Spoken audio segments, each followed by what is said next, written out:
ये हम लोग 2 साल के बाद वापस आ रहे हैं, जैसे पैंडेमिक के बाद, और बहुत सारी चेंजेस हुई है। अब देखेंगे 2 साल में सबसे बड़ा चेंज है जो आज कोविड का जो वैक्सीन है इंडिया में डेवलप हुआ है। वो इंडियन नॉट ओनली डेवलप हुआ, वो पैकेजिंग भी इंडिया का था, तो वो पूरा वर्ल्ड ओवर एक्सपोज हुआ है। And I think that is why Indian packaging बहुत डिमांड में है, because Indian packaging cost are very low as जो वर्ल्ड में प्रोड्यूसर है उस हिसाब से। तो इंडियन पैकेजिंग के लिए बहुत ज़्यादा, फार्मा पैकिंग के लिए बहुत ज़्यादा डिमांड आई है। ऑफ कोर्स कुछ नए टॉपिक्स जो अभी उभर के आ रहे हैं, जैसे सस्टेनेबिलिटी पे, जैसे हम लोग कैसे उसको सस्टेनेबल बनाएं, जैसे रीयूज़ कर सके, जैसे वेस्टेज कम हो, अपने इन्वायरमेंट पे उसका इम्पैक्ट कम हो। तो वो सब सारे फीचर्स ये कॉन्फ्रेंस में बात, उसके बारे में नॉलेज दिया जा रहा है, और वो टेक्नोलॉजी और इनोवेशन यहाँ पे डिस्प्ले में हो रहे हैं। तो इन्वायरमेंट की आपने बात की, क्या इससे पहले भी इन सब बातों पे ध्यान दिया जा रहा था, या फिर इस एग्जीबिशंस में ये न्यू कॉन्सेप्ट आपने रखा है कि इन्वायरमेंट को ध्यान देते हुए इस पैकेजिंग जो है वो होनी चाहिए? एब्सोल्युटली, आई थिंक ये पहले इतना अवेयरनेस नहीं था, जो अभी 2 साल में और बढ़ा हुआ है एनवायरनमेंट पे, सस्टेनेबिलिटी पे, कैसे हम लोग वेस्टेज कम करें। सो ये हमारा इस बार इनोवेशन और सस्टेनेबिलिटी ये मेन थीम है ये कॉन्फ्रेंस का। तो इस एग्जीबिशन में जितने भी हम स्टॉल देख पा रहे हैं, सब इंडिया के लिए, आउट ऑफ इंडिया के भी लोग यहाँ पर हैं? नहीं, वर्ल्ड ओवर, सारे वर्ल्ड ओवर से है, लेकिन of course focus is on make in India. So Indian company जो है ज़्यादा यहाँ पे अपने देखने मिलेंगी, बिकॉज इंडिया का प्रोडक्शन कॉस्ट है वो बहुत लो है, और इनोवेशन बहुत ज़्यादा आ रही है इंडिया से पैकेजिंग में। और अभी एक यूनिकनेस जो नया दिख रहा है, जो फार्मा पैकेजिंग, पहले क्या हो रहा था, पूरा ड्रग जैसे इनोवेशन से फर्स्ट स्टेज से लेके लास्ट स्टेज, जब भी पूरा प्रोडक्ट मार्केट में आ रहा है तभी पैकेजिंग का इम्पोर्टेंस आ रहा था। लेकिन अभी ये 2 साल में पैकेजिंग का इतना इम्पोर्टेंस फार्मा में बढ़ गया है कि जब भी इनोवेशन चालू हो रहा है, फर्स्ट स्टेज से ही क्या पैकेज में उसको प्रोडक्ट को पैकेज करके भेजे मार्केट में, उसके बारे में थॉट्स किए जा रहे हैं। सो ये एक बहुत बड़ा डेवलपमेंट है फार्मा पैकेजिंग इंडस्ट्री के लिए। तो ये कितने दिन का एग्जीबिशन होगा, और आज जिस तरह से फर्स्ट डे है, तो किस तरह से लोगों का रिस्पॉन्स है इस एग्जीबिशन की तरफ पैकेजिंग को लेकर, कि क्या कुछ डिफरेंट है उसे देखने के लिए? सो ये बहुत निश इंडस्ट्री है। सो इसमें और 50 बूथ्स है यहाँ पे पूरे इंडस्ट्री से, और 1000 से ज़्यादा pharma packaging professionals from across India and international ये इसमें एक्सपेक्टेड है। ये गवर्नमेंट से भी है, हमारे यहाँ पे अभी कोशिया साहब जी जो फूड एंड ड्रग एडमिनिस्ट्रेटर है स्टेट ऑफ गुजरात के, नेदरलैंड से council general, council general BART है, वो भी आए थे। सो उस हिसाब से हमको सब जगह से रिस्पांस आ रहा है, नॉट ओनली इंडिया से बट बाहर से भी आ रहा है, और गवर्नमेंट साइड से भी ये इसमें आ रहा है रिस्पांस। मुश्किल होता है एक एग्जीबिशन में इतनी सारी कंपनी को लेकर आना, और क्या इसमें शॉर्ट लिस्टेड भी किए जाते हैं, क्योंकि आपके पास ज़्यादा ही लोग आते हुए इस एग्जीबिशन के लिए, तो उसमें क्या शॉर्ट लिस्ट की जाती है? थोड़ा शॉर्टलिस्ट करना पड़ता है, बिकॉज वो थीम के हिसाब से, ये साल हमारा थीम जैसे बोला इनोवेशन और सस्टेनेबिलिटी पे, तो उस हिसाब से कंपनीज़ को हमने लाया है जो वो थीम से मैच कर रही है। अगर हम लोग सारे को लेने जाए तो then the focus will be all across, तो वो नहीं चाहिए था हमको। ये थीम इनोवेशन और सस्टेनेबिलिटी के रिलेटेड ज़्यादा जो फार्मा पैकिंग में जो फोकस कर रहे हैं वो कंपनीज यहाँ पे एग्जिबिट हो रही है। तो न्यू टेक्नोलॉजी के साथ में कुछ मशीनरी भी यहाँ पर दिखाई दे रही है, या क्या है?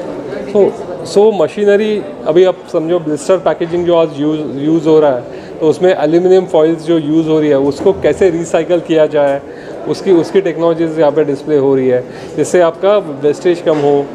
तो वैसे वो हिसाब से उनकी मशीनरी है, उनके जो इक्विपमेंट्स है, वो सब डिस्प्ले हो रहे हैं। सर, पैंडेमिक के बाद में किस तरीके से मांग जो है इसी मार्केट में बढ़ रहा है sir? Definitely India is the pharmacy hub of the world. So India पे आज यूएस में जो हर 3 पिल जो कंज्यूमर है उसमें से एक इंडिया में मैन्युफैक्चर हो रहा है। तो अगर फार्मेसी का एक्सपोर्ट बढ़ रहा है, तो आज अपना ये फार्मा पैकेजिंग का भी उस हिसाब से एक्सपोर्ट, उसका जो डिमांड बढ़ रहा है। ये फार्मा पैकेजिंग ही देखा जाए तो ये बाय 2030 $3 बिलियन इंडस्ट्री होने वाला। अभी आज वो $1.4 बिलियन है, लेकिन बाय 2022 में अगले 8 साल में वो डबल से ज़्यादा होकर $3 बिलियन इंडस्ट्री होने वाला है। सो ये इंडस्ट्री में बहुत ज़्यादा ग्रोथ आ रही है, because India is seen as the pharmacy of the world. बहुत सारे देशों में अपनी दवाइयाँ एक्सपोर्ट हो रही है, डिमांड है, तो वो उसके साथ फार्मा पैकेजिंग इंडस्ट्री के लिए उस डिमांड है। कोविड फिर से बढ़ रहा है, इस सारी चीज़ों को भी लेकर आपने कोई चीज़ ध्यान में रखनी चाहिए? ऑफ कोर्स, तो ये जो अभी हम लोग इवेंट्स कर रहे हैं उसमें अभी ऑफ कोर्स मैं मास्क अभी निकाल के बात कर रहा हूँ, I think we have lot of covid protocols. हमारी जो इन्फॉर्मा जो कंपनी है ये लंदन लिस्टेड एंटिटी, तो हमारे health and safety all safety protocols है वो हम लोग फॉलो करते हैं इवेंट्स में, जिससे जो आए अटेंडीज को सेफ फील करे, सारे कोविड प्रोटोकॉल्स के साथ social distancing, mask, temperature checks हो जाते हैं, वैक्सीन चेक्स होते हैं, सो वो हम लोग इम्प्लीमेंट करते हैं हम सारे इवेंट्स में। कोविड के दौरान काफ़ी लोगों को प्रॉब्लम्स फेस करना पड़ा था, उस दौरान काफ़ी लोग बाहर आके लोगों की हेल्प भी कर रहे थे। आपकी बात करें, आपकी कंपनी की बात करें, उन्होंने इस समय पर, इस दौरान जो लोगों की काफ़ी प्रॉब्लम्स थी, उस समय आप लोगों ने किस तरह से लोगों की हेल्प की? सो ऑफ कोर्स जब ये 2 साल जो पैंडमिक थे उसमें फिजिकल इवेंट्स होना मुश्किल था, जहाँ पॉसिबल था वहाँ पे हम करें, बट वी इनफैक्ट हमारा पूरा मॉडल चेंज कर वर्चुअल लेके गए। हमने ये 2 साल के दौरान नियरली 250 से ज़्यादा वर्चुअल इवेंट्स किए। तो हमारा क्या बिजनेस है is to get buyer seller together, जो नेटवर्किंग है वो हो जाए, आपके नॉलेज शेयरिंग हो जाए, तो वो सोशल मीडिया या आपके जो वर्चुअल प्लेटफॉर्म्स है वहाँ पे हम लोग सब बहुत कुछ कर सकते हैं। तो हर इंडस्ट्री, जो 16 अलग अलग इंडस्ट्रीज़ है, ये तो फार्मा इंडस्ट्री है, वैसे बाकी 15 इंडस्ट्रीज़ में जहाँ पे हम लोग काम करते हैं, हर जगह पे हमने ये वर्चुअल इवेंट्स किए जिसमें बहुत अच्छा रिस्पॉन्स आया, और वो एक कनेक्शन बना रहा हमारा जो हमारे इंडस्ट्री के साथ वो टाइम पे। Thank you. Friends, my name is Chakravarti, ABPS. I'm Global Ambassador of World Packaging Organization. That's the apex body of the packaging, comprising around 64 countries. We are proud to represent from Asia, being on the executive board of World Packaging Organization. We do a lot of programs worldwide. We associate with UNO and UNIDA and a lot of sustainable initiatives also. We conduct the what can be said the Oscar of packaging, the World Star Awards are our USP from the World Packaging Organization. In fact, we say better quality of life through better packaging for more people. That's our mission statement from WPO. Today, I'm very happy to attend this Informa-led InnoPack Confex, because packaging has become so much of an integral part of every pharmaceutical product. Now, right at the time of drug discovery itself, packaging being thought of, be it pharmaceutical industry or the packaging industry, both have a consortial relationship. एक दूसरे के अलावा जी नहीं सकते। यदि pharmaceutical industry जीना है तो pharmaceutical packaging का इंडस्ट्री भी रहना चाहिए।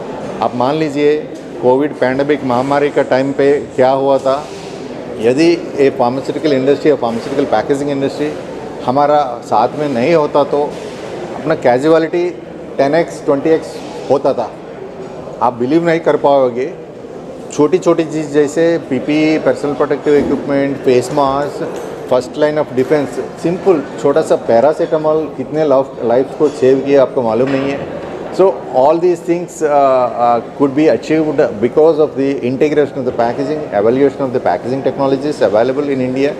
एक समय पे हम लोग जो भी दवाइयाँ हिंदुस्तान को चाहिए था वो सारे के सारे हम इंपोर्ट कर रहे थे एक टाइम पे। अभी आप मान लीजिए कम से कम 215 देशों को हिंदुस्तान से एक्सपोर्ट हो रहा है essential medicine, life saving drugs. ये काफ़ी महत्वपूर्ण चीज़ है। हम as a Hindustani it's a matter of pride fact for us also in not only vaccines, several diseases के लिए दवाइयाँ, for example HIV, antiretroviral drugs and also for the hepatitis, a lot of cancer. The world is looking to दुनिया हिंदुस्तान की तरह देख रहे हैं। आज का दिन यदि हिंदुस्तान नहीं है तो बहुत सारे करोड़ों का लोगों को इतना एफोर्डेबल मेडिसिन मिलने का संभावना ही नहीं है। आप मान लीजिए अमेरिका, दुनिया का जाने मानी अमेरिका सबसे बड़े, यदि वहाँ के लोग 3 पिल ले लिए समझो, हर 3 पिल में एक पिल, मतलब हम 3 दवाई में एक दवाई अपना हिंदुस्तान से जा रहे हैं वहाँ। ये काफ़ी महत्वपूर्ण की चीज़ है। और 18% of the global generic drugs कहाँ जाता है वो भी अपना हिंदुस्तान में ही मैन्युफैक्चरिंग हो रहा है। ये सबके कारण वो पैकेजिंग का भी काफ़ी सपोर्ट है। आज का दिन इन्फॉर्मा लेड इनोपैक फार्मा कॉन्फेक्स इज़ शोकेसिंग काफ़ी नए चीज़ क्या क्या है, लेटेस्ट डेवलपमेंट्स, ड्रग डिस्कवरी। आजकल ये कहा जाता है ड्रग्स पेशेंट को कैसे देना, वो कंप्लेंट्स कैसे देना। यदि आपको डॉक्टर ने आपको दवाई दे दी है, महीने में पहली दिन एक दिन का सुबह एक खाना, शाम को एक देना, दूसरा दिन ये लेना, तीसरा दिन ये लेना, ये काफ़ी मुश्किल का चीज़ है। लेकिन पैकेजिंग में ऐसी चीज़ आ गई है, ऐसे टेक्नोलॉजी आ गई है, पेशेंट को ना एडेरेंस मतलब कंप्लायंस मिस नहीं हो जाए, पेशेंट को बीच बीच में दवाई मिस नहीं होगी। यदि दवाई मिस गया समझो, वो पूरा उनका वो परिपूर्ण लभ्यता नहीं मिलता है। पेशेंट को काफ़ी नुकसान, चोट लग सकती है, नुकसान लग सकती है, उनका डिसीज़ क्यूर भी नहीं हो सकते। So packaging has come in the forefront to help the patients to comply with the physician the dosage is also a regimen, और also काफ़ी महत्वपूर्ण और एक चीज़ है, हाईली एफिकेशियस ड्रग्स वो प्रीफिल्ड सिरिंजेस में आता है। आज का पहले का सोच लीजिए, 20 साल पहले डायबिटीज़ का आदमी को बार बार वो इंजेक्शन दबा के वो पूरा चोट लगता था, इतना मुश्किल होता था लोगों को। अभी इट्स पेनलेस सेल्फ इंजेक्शन, कोई वो डॉक्टर का ज़रूरत भी नहीं, नर्स का ज़रूरत नहीं, अपन खुद कर सकते हैं। वैसे चीज़ भी ड्रग डिलीवरी डिवाइसेस भी आ गए, वो सारे इधर शोकेस कर रहे हैं इन्फार्मा पॉइंट्स में, सारे डेलीब्रेशंस हो रहे हैं। और आज का दिन एक CEO राउंड टेबल भी हो रहा है। एंड मेरा सौभाग्य है कि मैं उनका अध्यक्षता भी कर रहा हूँ। दोपहर को सारे की दुनिया का, हिंदुस्तान के जाने माने फार्मास्यूटिकल कंपनी का CEOs वगैरह, ग्लोबल सप्लाई चेन हेड्स वगैरह आ रहे हैं। सारे लोग इकट्ठा करके आगे का रास्ता कैसे बनाएंगे, आगे का और डेवलपमेंट कैसे करेंगे। हम लोग एक वाइट पेपर भी निकालेंगे, पब्लिश करके रेगुलेटर्स को और देश को, गवर्नमेंट को भी शेयर कर लेंगे, ताकि it will be addressed in a full spirit. And also whatever the latest innovations and technologies, they are being duly recognized. And we have a Innopark Pharma India Star Awards also, India Packaging Awards also. They are going to be declared in the evening. That's another big event along with this conference. Thank you.